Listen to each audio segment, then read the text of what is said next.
আগামী 1 তারিখ থেকে তুমি আর আইসো না।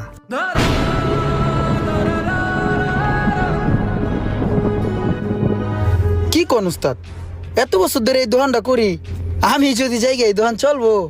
এই দোকান চলবো কি চলবো না ওটা দেখার দায়িত্ব তো আর তোমার না। তুমি একটা কাজ করো, তুমি 1 তারিখ থেকে আর আইসো না। ভাই বসে কি কয় দেখেন না, ভাই বসে এগুলো কি কয় ভাই, একটু বুঝেন না, বসে একটু বুঝেন না, বসে কি কয়। উস্তাদ কোনো ভুল টুল করলে দেন না, দুটো বড়া টরা দেন না, আমি তো আপনার ছোট ভাইয়ের মতো নেই ভাই, দেন না বড়া। চাকরিটা তো আমার খুব দরকার, এটা তো বুঝে নেই বস, হাতের কাম তো আমি জানি না, পারি না, চাপা চুপা মারতে পারি বস।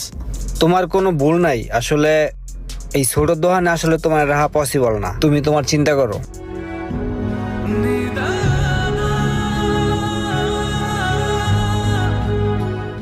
আচ্ছা আচ্ছা ঠিক আছে, তোমার ওই দোকান থেকে বের করে দিছে, তোমার চাকরিটা চলে গেছে, কিন্তু তুমি এই মোবাইলের লাইনে